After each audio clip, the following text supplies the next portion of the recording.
ازيكم عاملين ايه؟ يا رب تكونوا بخير. النهارده في الفيديو هنشوف مع بعض اسهل واسرع طريقه هنعمل بيها كريم كراميل. طريقه سهله جدا وبسيطه. ان شاء الله هتعجبكم جدا. ده احنا هنعمله علبه كريم كراميل جاهز من دريم.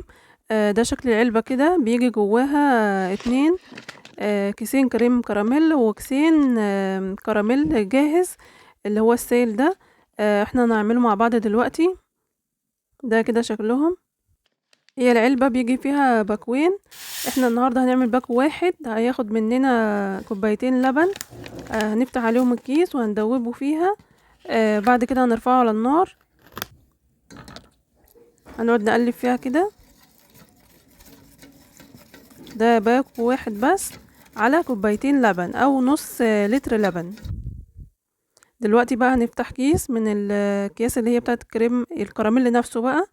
هنحطهم في الطبق بالشكل ده، هنوزعهم كده. هي طريقته سهلة جدا وبسيطة. احنا هنجيب نص كيلو لبن، هنحط عليه الباكو البودرة بتاعت كريم الكراميل، هندوبها عادي واللبن لسه بارد. بعد كده هنرفعه على النار، نكون دوبناها فيها ونستنى اول ما يغلي. هنصبه بقى هنا على الكراميل اللي احنا حطيناه في الطبق ده. هو كده عملت 4 بكيس واحد. دلوقتي بقى هو بيغلي اهوت على النار. اول ما يغلي غلوة واحدة بس هطفي عليه. هو ما بيبقاش تقيل قوي، لما انت بتدخليه في التلاجة بيتقل معاكي. ده بيبقى شكله كده، ده القوام بتاعه وبس غلي بس. وهوريهولكوا بقى لما يدخل التلاجة، هتسيبيه 3 ساعات. هيطلع جامد وحلو وقوامه جميل. وان شاء الله هيعجبكم الطريقة جدا وسهلة وبسيطة قوي.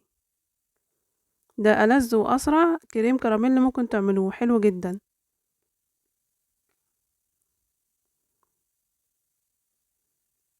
هدخله بقى في التلاجة وأوريهولكم لما يطلع. ده كده بعد ما قعدته في التلاجة.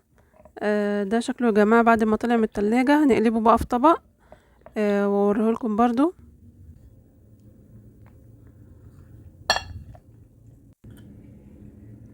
بتسلكيه كده بالمعلقة من الطرف كده علشان ينزل معاكي في الطبق بسهولة.